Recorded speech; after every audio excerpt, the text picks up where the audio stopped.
ఈ రాత్రికాల సమయంలో ఆయన సన్నిధికి చేరి వచ్చిన మీ అందరికీ యేసుక్రీస్తు నామములో వందనాలు తెలియజేస్తుంటున్నా. అందరికి వందనాలమ్మా. ఈ సమయంలో కొద్ది నిమిషాలు దేవుని వాక్యాన్ని మనం విందాం. పరిశుద్ధ గ్రంథంలో నుంచి ఆదికాండము 24వ అధ్యాయము 1వ వచనాన్ని ఒకసారి మనం చదువుదాం. అబ్రహాము బహుకాలము గడిచిన వృద్ధుడై ఉండెను, అన్ని విషయములలోనూ యెహోవా అబ్రహామును ఆశీర్వదించెను. చాలు చూడండి, ప్రభునందు ప్రేమైన దేవుని బిడ్డలారా, చదవబడిన ఈ లేఖన భాగాన్ని మనం ఆలోచన చేస్తే అబ్రహాము యొక్క ఆశీర్వాదకరమైన జీవితం ఏంటో మనకు చాలా స్పష్టంగా అర్థమవుతుంది. ఎవరైనా ఆశపడతాం, ఆశీర్వాదం కావాలని మనమందరం ఆశపడతాం, అంతేనమ్మా? అందరికీ ఆశీర్వదించబడాలని, ఆరోగ్యంగా ఉండాలని, సమాధానం కలిగి ఉండాలని, దేవుని ద్వారా దీవించబడాలని ఆశ లేని వ్యక్తులు ఎవరైనా ఉన్నారా ఇక్కడ? అందరికీ ఆశే దేవుని ద్వారా ఆశీర్వదించబడాలని. పైగా పాస్టర్ గారితో చెప్పేటప్పుడు కూడా అదే అంటాం, సార్ మా కుటుంబం ఆశీర్వదించబడేలా ప్రార్థన చేయండి అని. మీరు వ్యక్తిగతంగా ప్రార్థన చేసినా ఏమని చేస్తాం? నా కుటుంబాన్ని ఆశీర్వదించు ప్రభువా అని ప్రార్థన చేస్తాం. ఆశీర్వాదం అన్నది చాలా ప్రాముఖ్యమైనది, చాలా విలువైనది, చాలా శ్రేష్టమైనది అని దేవుని వాక్యం తెలియజేస్తుంది. అయితే అంత శ్రేష్టమైన ఆశీర్వాదంలో టాప్ పొజిషన్లో ఉన్న వ్యక్తి ఎవరంటే అబ్రహాము గారు అని దేవుని వాక్యం తెలియజేస్తుంది. చాలామంది ఆశీర్వదించబడ్డారు, కానీ ఈరోజు మనం ధ్యానం చేస్తున్నటువంటి వ్యక్తులలో అబ్రహాము గారు ఏ విషయాలలో ఆశీర్వదించబడ్డాడంట?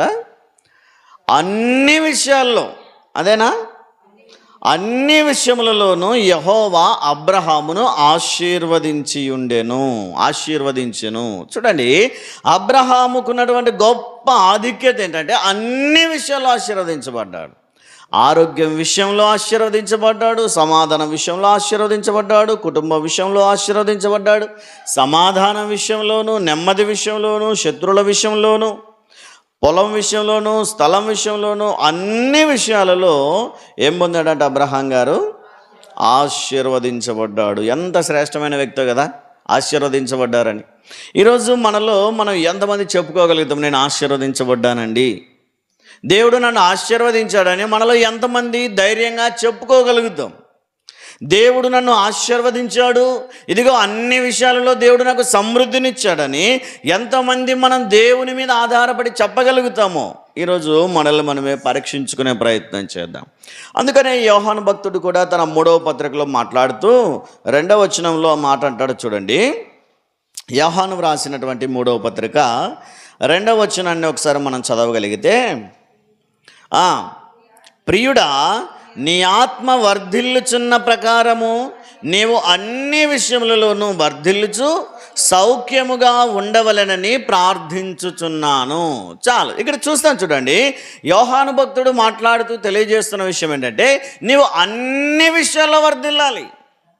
ఒక్క విషయంలో వర్ధిల్లి ఒక విషయంలో బలహీన పడిపోతానంటే అది దేవుని చిత్తం కాదు. కానీ అన్ని విషయాల్లో ఆత్మలో ఎలాగైతే వర్ధిల్లుచున్నావో శారీరకంగా కూడా నువ్వు వర్ధిల్లాలి, ఆర్థికంగా కూడా నువ్వు వర్ధిల్లాలి. ఆశీర్వదించబడాలని ఆర్థికంగాను, ఆరోగ్యంగాను, ఆత్మీయంగాను వర్ధిల్లాలని దేవుని చిత్తమై ఉన్నది. ఈరోజు మనం కూడా అదే ఆశపడుతున్నాం, అంతేనా? ఆశపడుతున్నారా ఆశీర్వదించబడాలని? అబ్రహాములాగా నేను కూడా ఆశీర్వదించబడాలని ఆశపడుతున్నారా?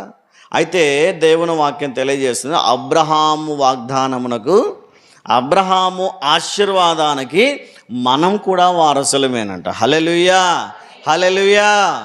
అంటే వారసులం అంటే ఆయన ఆశీర్వాదానికి మనం కూడా వారసులమే, అర్హులమే.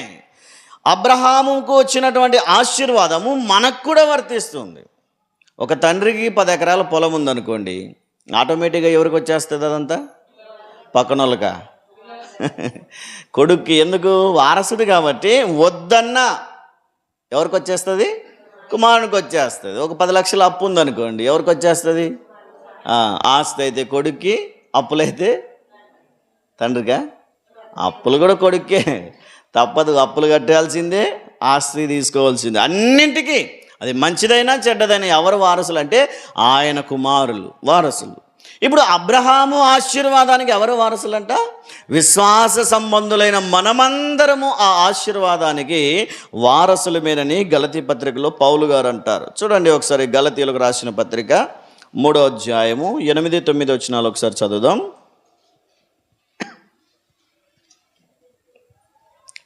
3వ అధ్యాయము 8-9 వచనాలు చదువుదాం.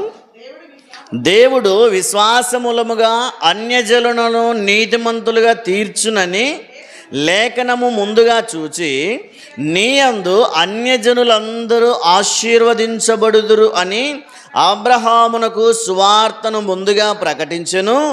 కాబట్టి విశ్వాస సంబంధులే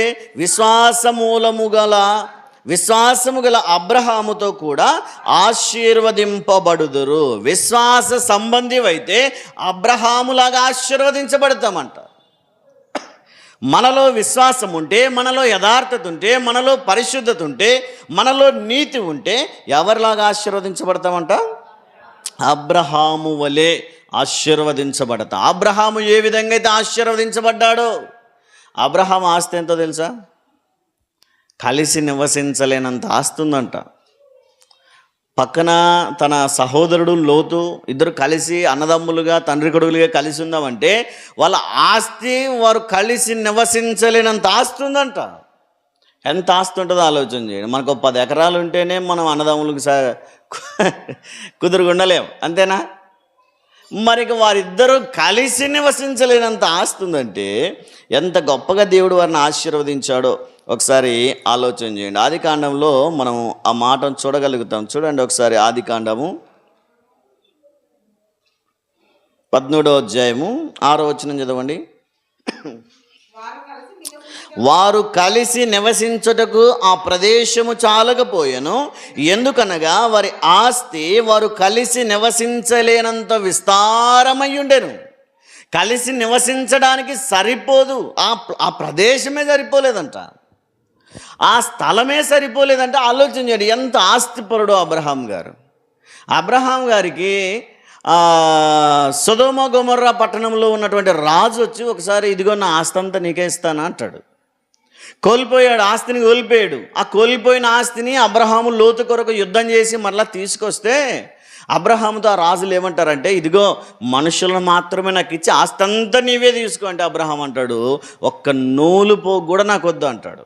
ఎందుకంటే ఇప్పటికే నేను ధనవంతుని, ఇప్పటికే నేను ఆశీర్వదించబడ్డాను, నీ ఆస్తి నాకు అవసరమే లేదు, ఇదిగో నీ ఆస్తిలో చెప్పుల వారు కూడా నాకు వద్దు అంటాడు. ఏంటంట అంటే తెగిపోయిన చెప్పు కూడా నాకు వద్దనే మాట. అంటే ఎంత సమృద్ధి కలిగిన ఆశీర్వాదం కలిగి ఉన్నాడో అబ్రహాం గురించి ఆలోచన చేయండి. ఏంటి అబ్రహాం పొందుకున్న ఆశీర్వాదము అని మనం ఆలోచన చేస్తే అన్ని రకాలుగా అతడు ఆశీర్వదించబడిన వ్యక్తి అని దేవుని వాక్యం తెలియజేస్తుంది. మచ్చుకు మనం చూడగలిగితే 18వ అధ్యాయము ఆఖరి వచనాన్ని ఒకసారి చదవండి, 33వ వచనాన్ని.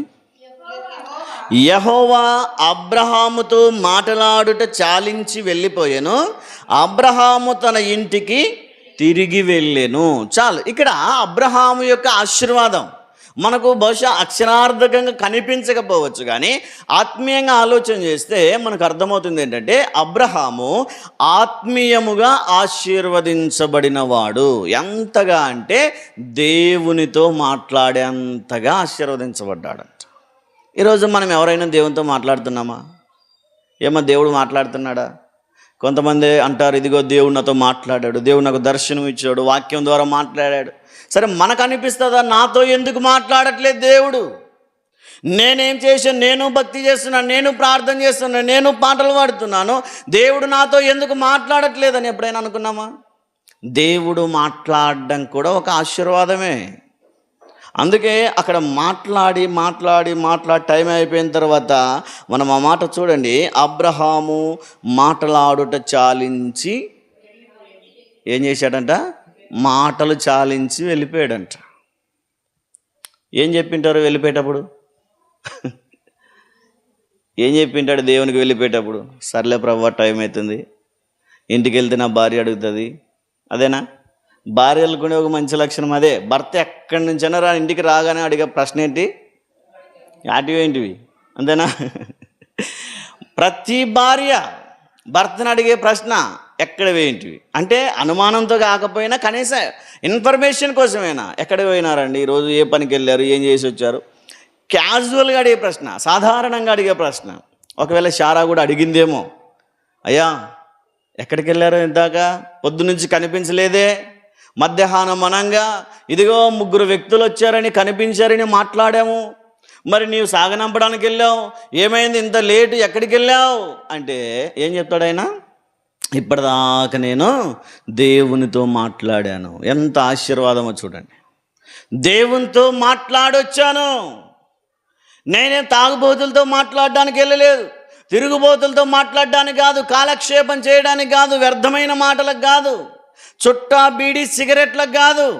ఎక్కడికి వెళ్ళాను? దేవునితో మాట్లాడి వచ్చాను అంటాడు. ఇప్పుడు ఆ కుటుంబం ఎంత ఆశీర్వదించబడిందో ఆలోచన చేయండి. అంటే అబ్రహాము ఏ విధముగా ఆశీర్వదించబడ్డాడు అని మనం ఆలోచన చేస్తే, మొదటిగా అతడు ఆత్మీయముగా దేవునితో మాట్లాడేంత గొప్పగా ఆశీర్వదించబడ్డాడు. ఈరోజు మనం దేవునితో మాట్లాడగలుగుతున్నామా? దేవుని స్వరాన్ని గుర్తుపట్టగలుగుతున్నామా?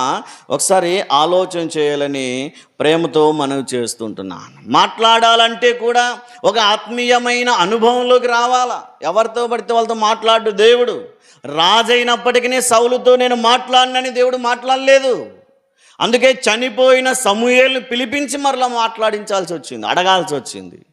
రాజైన సౌలే బలులు అర్పించాడు, బలిపీఠాలు కట్టాడు, దేవునికి భక్తి చేశాడు, కానీ సగం సగం భక్తి చేశాడు, నచ్చని భక్తి చేశాడు. కనుక అంత గొప్ప రాజైనా సరే నేను సౌలుతో మాట్లాడను అన్నాడు దేవుడు. ఈరోజు మనం గొప్పగా ఉన్నంత మాత్రాన, భక్తిగా ఉన్నంత మాత్రాన దేవుడు మాట్లాడు, కానీ ఆ మాట్లాడగలిగే అనుభవంలోనికి మనం వచ్చామా అని ఒకసారి మనమే పరీక్షించుకుందాం. చిన్న బాలుడు, చిన్న వయసులో నుంచే దేవునితో మాట్లాడిన వ్యక్తి సమూయేలు. మనందరికీ తెలిసి ఏలీ గొప్ప ప్రవక్త, కానీ అతని కుటుంబం సరి అయినది కాదని దేవుని వాక్యం తెలియజేస్తుంది. ఏలీ మంచివాడే, కానీ ఏలీ కుమారులు దుర్మార్గులని దేవుని వాక్యం తెలియజేస్తుంది. ఏలీ భక్తిపరుడే, ఏలీ ప్రార్థనాపరుడే, ఏలీ యథార్థవంతుడై ఉండొచ్చేమో, కానీ అతని కుటుంబము దుర్మార్గంగా జీవించిందంట. అందుకే ఏలీతో మాట్లాడాల్సినటువంటి దేవుడు ఆ సంఘములో అందరికంటే పైనున్నవాడు ఏలీ. ఆ సంఘములో అందరికంటే మొదటివాడు, ఆ సంఘానికి కాపరి. ఆ సమాజ మందిరములో బలులర్పించడానికైనా, ప్రార్థన చేయడానికైనా, ధూపం వేయడానికైనా, ఏం చేయడానికైనా మొట్టమొదటి యాజకుడు ఏలీ గారు. మొట్టమొదటి అంటే అందరికంటే మొట్టమొదటి కాదు, ఆ సంఘములో, ఆ సమాజ మందిరంలో అందరికంటే పైవాడు అని. మరి పైవాడితో మాట్లాడాలా దేవుడు, చిన్నపిల్లలతో మాట్లాడాలా? అందరికంటే ఎక్కువ దేవుని సేవలో, పరిచర్యలో ఉండే దైవ సేవకునితోనే మాట్లాడాలి, కానీ ఏలీతో దేవుడు మాట్లాడకుండా సమూయేలుని పిలుస్తాడు. వెళ్ళి పడుకున్న తర్వాత రాత్రి అయిపోయింది, చాలా లేట్ అయింది, అన్నిటినీ సర్ది పెట్టి సమూయేలు కూడా ఒక 4 ఏళ్ళ పిల్లోడు, 5 ఏళ్ళ పిల్లోడు అనుకోండి, మహా అయితే మన లక్కీ అంత పిల్లోడు అనుకోండి. అంత చిన్న పిల్లోడు దీపం ఆరపక ముందు, అంటే ఒక 7, 8 ఆ టైం అనుకోండి. ఆ టైంలో సమూయేలు పడుకుంటే దేవుడు వచ్చి అంటాడు, సమూయేలు అని పిలుస్తాడు. ఆ స్వరాన్ని విని గుర్తుపట్టలేకపోయినా దేవుడు ఆ స్వరాన్ని అతనికి వినిపించినట్టుగా మనం చూస్తాం. చూడండి, 1 సమూయేలు గ్రంథంలో ఒకసారి మనం చూడగలిగితే 3వ అధ్యాయము 3వ వచనాన్ని చదవండి. దీపము ఆరిపోక మునుపు సమూయేలు దేవుని మందసమున్న యెహోవా మందిరములో పండుకొని ఉండగాను యెహోవా సమూయేలును పిలిచెను. అతడు చిత్తమండి నేనున్నానని చెప్పి ఏలీ దగ్గరికి వెళ్ళిపోయాడు. ఇది దేవుని స్వరమని గుర్తుపట్టేంత వయస్సు కూడా లేదు, కానీ ఆ చిన్న బాలునితో దేవుడు మాట్లాడడానికి ఇష్టపడుతున్నాడు. అంటే దేవుని స్వరాన్ని వినగలుగుతున్నాడు, కానీ గుర్తించలేకపోతున్నాడు. ఈరోజు కనీసం మనం ఇంత ఆత్మీయంగా ఉండి, ఇంత విశ్వాసులుగా ఉండి, మరి దేవునితో మాట్లాడే అనుభవం మనకుందా అని ఒకసారి ఆలోచన చేయండి. ఆశీర్వదించబడ్డం అంటే ఆస్తులు సంపాదించుకోవడం కాదు. బైబిల్ ప్రకారంగా ఆశీర్వదించబడ్డం అంటే కార్లు, బంగ్లాలు కొనడం కాదు.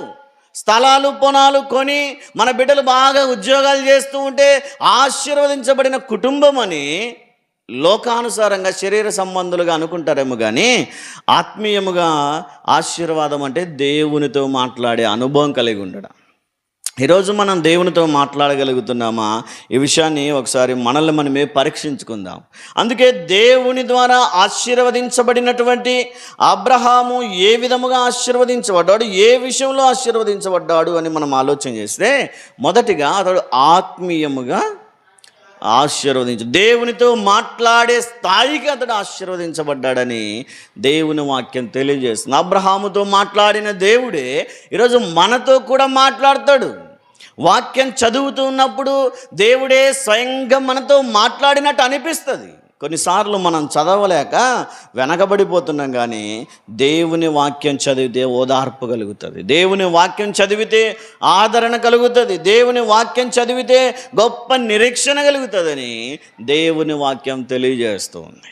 ఈరోజు ఆలోచన చేయండి, ఏదైనా బాధల్లో ఉన్నారు, సమస్యల్లో ఉన్నారనుకోండి, దేవుని వాక్యం తెరిచి చదువుతున్నప్పుడు దేవుడే మాట్లాడతాడు. అమ్మా భయపడొద్దు, నేనున్నాను అంటాడు దేవుడు. ఎంత గొప్ప ధైర్యం కలుగుతుంది ఆలోచన చేయండి. అందుకని రోమీలకు రాసిన పత్రిక 8వ అధ్యాయంలో మనం మాట్లాడుతూ దేవునితో ఎలా ప్రార్థన చేయాలో కూడా దేవుడే మనతో మాట్లాడి నేర్పిస్తాడు అని చెప్పి దేవుని వాక్యం తెలియజేస్తుంది. 8వ అధ్యాయము 26వ వచనంలో మనం చూస్తే, అటువలే ఆత్మయు మన బలహీనతను చూచి సహాయము చేయుచున్నాడు. ఏలయనగా మనము యుక్తముగా ఎలాగు ప్రార్థన చేయవలెనో మనకు తెలియదు, కానీ ఉచ్చరింప శక్యము కాని మూలుగులతో ఆ ఆత్మ తానే మనపక్షముగా విజ్ఞాపన చేయుచున్నాడు.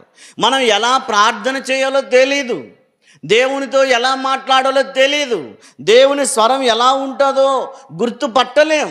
అయినా ఎవరు నేర్పిస్తారంట? మనకు దేవుడే మనకు నేర్పిస్తాడు. దేవునితో మాట్లాడడం ఎలాగో, దేవుని స్వరాన్ని వినడం ఎలాగో, దేవుని స్వరాన్ని గుర్తించడం ఎలాగో దేవుడే నేర్పిస్తాడని దేవుని వాక్యం తెలియజేస్తుంది. కాబట్టి మొదటిగా మనం అబ్రహాము వలె ఆశీర్వదించబడాలి అంటే, మొదటిగా అబ్రహాం ఏ విషయంలో ఆశీర్వదించబడ్డాడంట? ఆత్మీయముగా అతడు ఆశీర్వదించబడ్డాడని దేవుని వాక్యం తెలియజేస్తుంది. రెండవదిగా మనం ఆలోచన చేస్తే, అతడు కుటుంబముగా కూడా ఆశీర్వదించబడ్డాడు. అంతేనా? కుటుంబంలో ఎవరైనా తప్పిపోయారా? కుటుంబంలో ఎవరైనా పడిపోయారా? దేవునికి దూరం అయిపోయారా?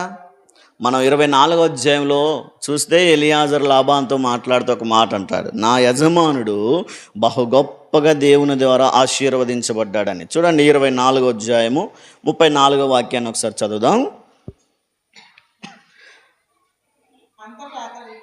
అంతటా అతడు ఇట్లా నేను అబ్రహాము దాసుడను, యెహోవా నా యజమానుని బహుగా ఆశీర్వదించెను కనుక అతడు గొప్పవాడాయను. చూడండి, కుటుంబ సమేతంగా అతడు ఆశీర్వదించబడ్డాడు. కుటుంబంలో ఒకరు బాగుండి ఒకరు చెడిపోయినా, ఒకరు బలముగా ఉండి ఒకరు బలహీనముగా ఉండినా అంత గొప్పగా ఆశీర్వదించబడేవాడు కాదేమో, కానీ కుటుంబమంతా ఆశీర్వదించబడినట్టుగా దేవుని వాక్యం తెలియజేస్తుంది. మరి ఈ రాత్రి ఆలోచన చేయండి, మనం ఎంతమంది కుటుంబాలుగా దేవుని సన్నిధిలో ఆశీర్వదించబడ్డామని ఆలోచన చేయండి. ఆశీర్వాదం అంటేనే లోక సంబంధంగా సంపాదించడం కాదని చెప్పాను, దేవుని వాక్యం కూడా అదే చెప్తుంది. రెండవదిగా అబ్రహాము ఏ విషయంలో ఆశీర్వదించబడ్డాడంటే, కుటుంబం విషయంలో కూడా ఆశీర్వదించబడ్డాడు. ఈరోజు మనం ఎంతమంది చెప్పగలుగుతాం, నా కుటుంబం అంతా దేవుని మందిరంలో ఉండగలుగుతున్నామని, నా కుటుంబం అంతా దేవుని మందిరములో ప్రార్థించగలుగుతున్నాం, పరిచర్య చేయగలుగుతున్నాం, ఆరాధించగలుగుతున్నామని ఎంతమంది చెప్పగలుగుతారో ఈరోజు ఆలోచన చేయండి. ఆశీర్వదించబడ్డం అంటే అదే, కుటుంబ సమేతముగా దేవుని మందిరంలో కనిపించడం. అందుకే దావీదు భక్తుని ఆశ, ఆయన ప్రార్థన కూడా అదే. మొదటి సమూయేలు గ్రంథం 7వ అధ్యాయము ఆఖరి వచనంలో 29వ వచనంలో మనం చదివితే, నిత్యము నా కుటుంబము నీ సన్నిధిని ఉండునట్లు ఆశీర్వదించు ప్రభువా అంటాడు. చూడండి ఒకసారి 2వ సమూయేలు గ్రంథము 7వ అధ్యాయము 29వ వాక్యం చదువుదాం. దయచేసి నీ దాసుడునైనా నా కుటుంబము నిత్యము నీ సన్నిధిని ఉండునట్లుగా దానిని ఆశీర్వదించుము. యెహోవా నా ప్రభువా, నీవు సెలవిచ్చి ఉన్నావు, నీ ఆశీర్వాదము నుండి నా కుటుంబము నిత్యము ఆశీర్వదించబడునుగాక అంటాడు. చూడండి, దావీదు యొక్క ఆలోచన ఏంటంటే, నీ సన్నిధిలో నా కుటుంబం నిత్యం ఉండాలి. నేను మాత్రమే ఆశీర్వదించబడితే సరిపోదు ప్రభువా, నా కుటుంబము నిత్యము నీ సన్నిధిలో ఉండాలని. ఆశపడ్డాడు, అదే విధముగా అతడు ఆశీర్వదించబడ్డాడు. ఈరోజు మనం ఎంతమంది కుటుంబ సమేతంగా దేవుని సన్నిధిలో ఉండగలుగుతున్నామో ఆలోచన చేయండి. ఎంతమంది కుటుంబ సమేతముగా ఆయన మందిరములో ప్రయాసపడుతున్నామో ఆలోచన చేయండి. మనం ఒక్కరముగా వస్తాం, ఒక్కరముగా ఆశీర్వదించబడతాం, కానీ కుటుంబం అంతా ఆశీర్వదించబడేది ఎప్పుడు? కుటుంబ సమేతంగా ఎప్పుడు వస్తామో మందిరానికి? పండగ అప్పుడేనా? పండగ భక్తులేనా మనం? పెళ్ళికి పిలుస్తారు, పెళ్ళి కార్డులో కొట్టించుంటారు, కుటుంబ సమేతముగా ఎంతమంది వెళ్తారు? ఒక్కరేనా? దగ్గర బంధువులు అయితే, మన ఇంట్లో పెళ్ళి అయితే కుటుంబ సమేతంగా రండి అన్న పెళ్ళికే కుటుంబం అంతా వెళ్తే మరి దేవుడు పిలవలేదా కుటుంబం అంతా రండి అని? మరి కుటుంబ సమేతముగా రమ్మని పిలిచిన దేవుని సన్నిధికి రాలేకపోతున్నామంటే ఇంకా మనం కుటుంబముగా ఆశీర్వదించబడలేదని. కాబట్టి కుటుంబ సమేతముగా రావడానికి, దేవుని సన్నిధిలో ఆశీర్వదించబడడానికి ప్రయత్నం చేయండి.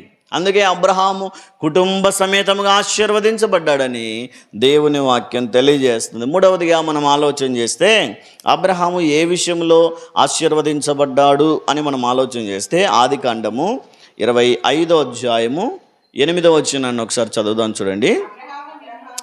అబ్రహాము నిండు వృద్ధాప్యమునకు వచ్చిన వాడై మంచి ముసలితనమున ప్రాణము విడిచి మృతి పొంది తన పితరుల యొద్దకు చేర్చబడెను. ఇక్కడ ఏ విషయంలో ఆశీర్వదించబడి ఉండొచ్చు ఆయన? ముసలితనం. ఆశీర్వాదం ఏ విషయంలో ఉండొచ్చు?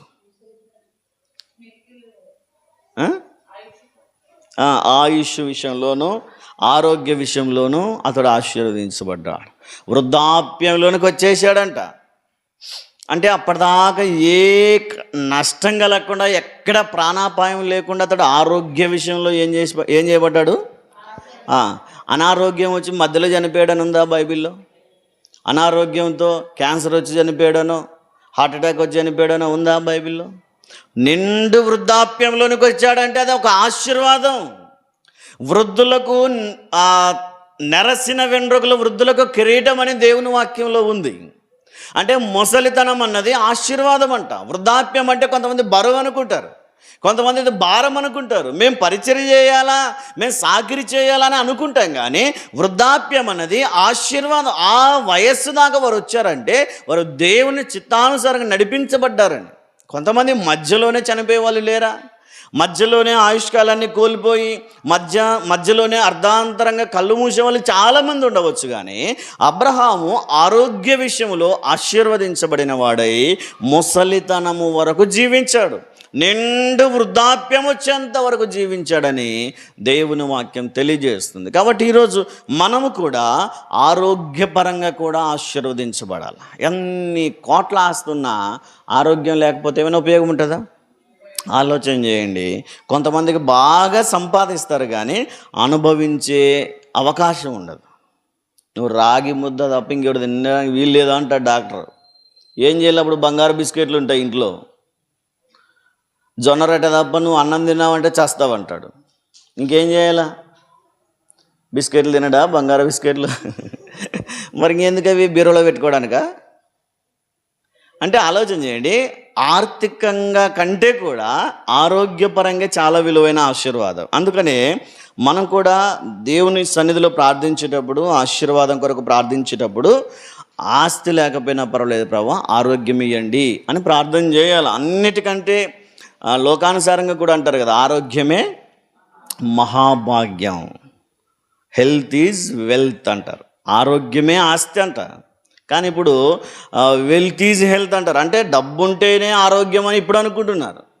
కానీ దేవుని వాక్యం తెలియజేస్తుందంటే ఆరోగ్యపరంగా కూడా అతడు ఆశీర్వదించబడ్డాడు. మనకు ఏ విధంగా ఆరోగ్యం కలుగుతుందని మనం ఆలోచన చేస్తే పరిశుద్ధ గ్రంథంలోనే మనం ఒకసారి చదవగలుగుతాం. చూడండి, మలాకీ గ్రంథము 4వ అధ్యాయము 2వ వాక్యం చదవండి.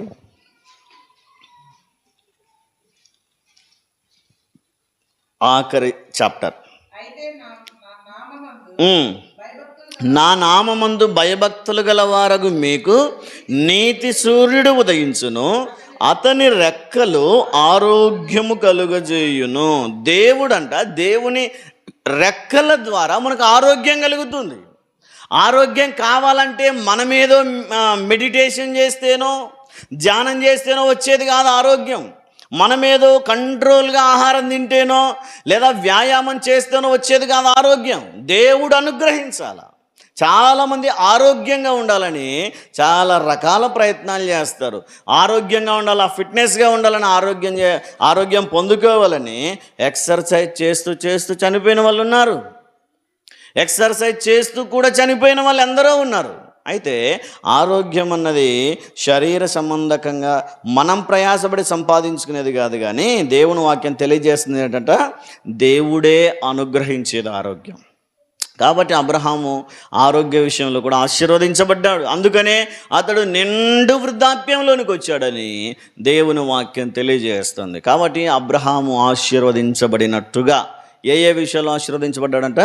మొదటిగా ఆత్మీయముగా ఆశీర్వదించబడ్డాడు, రెండవదిగా కుటుంబంగా కూడా అతడు ఆశీర్వదించబడ్డాడు, మూడవదిగా ఆరోగ్యపరంగా కూడా అతడు ఆశీర్వదించబడ్డాడు. మొదట చదువుకున్న గలతీ 3:8-9 ప్రకారము ఆ ఆశీర్వాదానికి ఎవరు వారసులంట?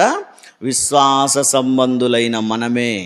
మనలో విశ్వాసం ఉందనుకోండి, మనలో దేవుని భయం ఉందనుకోండి, మనలో దేవుని యందు భక్తి ఉందనుకోండి, మనం కూడా ఆ విధంగా ఆశీర్వదించబడతాం. దేవుని భయం లేకుండా ఇష్టానుసారంగా జీవిస్తూ నా ఇష్టం నా జీవితం అనుకుంటే గనక ఆ ఆశీర్వాదాలను మనం కోల్పోతామని దేవుని వాక్యం తెలియజేస్తుంది. కాబట్టి అబ్రహాము వలె ఆశీర్వదించబడ్డానికి మనం కూడా అబ్రహాము వలె విశ్వాసులుగా జీవించుదాం. విశ్వాస సంబంధులే అబ్రహాము ఆశీర్వాదానికి ఎవరంట? వారసులు. మనం ఆశీర్వదించబడ్డం గొప్ప విషయం కాదు, కానీ మన ద్వారా ఇతరులు ఆశీర్వదించబడాలా. అది దేవుని కృప. అంటే మనం ఆశీర్వదించబడతాం, దేవుని యందు భయభక్తులు కలిగి మనం ఆశీర్వదించబడతాం, కానీ మన ద్వారా ఇతరులు ఆశీర్వదించబడే విధంగా ఆశీర్వాదకారకులుగా జీవించాలని దేవుని వాక్యం తెలియజేస్తుంది. మన ద్వారా ఇతరులు ఆశీర్వదించబడేదేమో ఫస్ట్ మన సంగతి చూడండి. మనం ఆశీర్వదించబడ్డామో అని ఆలోచన చేయండి. ఎందుకు అంతగా ఆశీర్వదించబడ్డారు అబ్రహాము? కానీ అబ్రహాము అడుగు పెట్టిన చోట్లల్లా దేవుడు అతన్ని ఆశీర్వదించాడు. ఇస్సాకు జీవితంలో కూడా అతడు విత్తనము విత్తి నూరంతలుగా ఏం పొందాడంట? ఫలాన్ని పొందుకున్నాడు. నూరంతలుగా, ఒక్క విత్తనం విత్తితే నూరంతలుగా ప్రతిఫలాన్ని ఇచ్చాడంటే దేవుడు ఎంతగా ఆశీర్వదించాడో చూడండి. మరి అబ్రహామునైనా ఇస్సాకునైనా యాకోబునైనా భక్తులు ఎవరినైనా తీసుకొని అంతగా ఆశీర్వదించబడ్డానికి కారణం ఏంటంటే వారిలో ఉన్న విశ్వాసము, వారిలో ఉన్న దేవుని భయము, దేవుని యందలి భక్తి. వాటిని మనం కూడా కలిగి ఉంటే మనం కూడా ఆశీర్వదించబడతాం. పైగా అబ్రహాములోను ఇస్సాకులోనూ ఉన్న మరొక ఆత్మీయ కోణం ఏంటంటే ఎవరు? సమర్పణ జీవితం కలిగిన వారు, సమర్పించడానికి ముందుండేవారు. ఇంకా అబ్రహాము ఏం సమర్పించాడో మనందరికీ తెలుసు. ఒక్కగానొక్క కొడుకుని అతడు అర్పించడానికి ముందుకొచ్చాడు. అబ్రహాము అర్పించడానికి ముందుకు వచ్చినప్పుడు ఇస్సాకు ఏం చేశాడు? శిరసావహించాడు.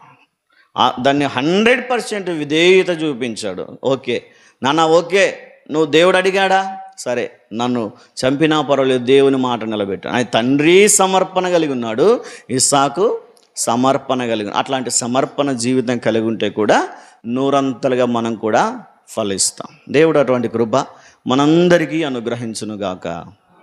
ఆమేన్. ప్రార్థన చేసుకుందాం. కళ్ళు మూసుకునండి. ఆఖరి ప్రార్థన ఆశీర్వాదంతో మనం ఈ కూడికను ముగించుకుందాం. మహోన్నతుడా, మహాగణుడా, గొప్ప దేవుడా, మీ ఉన్నతమైన శ్రేష్టమైన అత్యున్నతమైన అతి మనోహరమైన పాదములకు వేల కొలది స్తుతులు స్తోత్రాలు చెల్లిస్తుంటున్నాం రాజా. మరొకసారి ప్రభా, ఈ రాత్రికాల సమయంలో మేమందరము మీ పాదముల చెంత చేరి ప్రార్థించడానికి మీరు మాకు అనుగ్రహించిన ఈ గొప్ప సమయాన్ని బట్టి మీకే స్తోత్రాలు నాయనా. నిజముగా అబ్రహాము గారిని అన్ని విషయములలో ఆశీర్వదించినట్టుగా ఆత్మీయముగాను, ఆర్థికముగాను, ఆరోగ్యపరముగాను ఆశీర్వదించబడినట్టుగా మేము కూడా తండ్రి ఆత్మీయంగా ఆశీర్వదించబడాలి తండ్రి. మేము కూడా ఆర్థికంగా ఆశీర్వదించబడాలి, మేము కూడా ఆరోగ్యపరంగా కూడా ఆశీర్వదించబడాలని ఆలోచన కలిగి ఉన్నాం. అబ్రహాము వలె మేము కూడా భయము, భక్తి కలిగి, విధేయత కలిగి, సమర్పణ కలిగి, మరి ప్రాముఖ్యముగా మీ మీద విశ్వాసం కలిగి జీవిస్తూ అబ్రహాము వలె ఆశీర్వదించబడ్డానికి, అబ్రహాము ఆశీర్వాదానికి వారసులుగా జీవించడానికి మీరే మా కృపను అనుగ్రహించమని ప్రార్థిస్తుంటున్నాం. విత్తబడిన వాక్యం విన్న వారందరి హృదయాలలో ఫలింపజేయమని ప్రార్థిస్తుంటున్నాం. ఎందరైతే వాక్యానికి విధేయులవుతున్నారో వారందరికీ అబ్రహాముకు సంబంధించిన ప్రతి ఆశీర్వాదమును మీరే అనుగ్రహించమని ప్రార్థిస్తుంటున్నాం. ఎందరైతే మైకు ద్వారా వాక్యాన్ని విన్నారో వారి జీవితాలలో కూడా ఈ కార్యాలను జరిగించి నడిపించమని ప్రార్థిస్తూ ఈ రాత్రికాల సమయంలో మరొకసారి అబ్రహాము వంటి ఆశీర్వాదాలతో మమ్మల్ని కూడా నింపి పంపమని నజరేయుడైన యేసుక్రీస్తు వారి నామములో మిక్కిలి వినయముతో అడిగి వేడుకొని పొందుకొనిచున్నాము తండ్రి. ఆమేన్.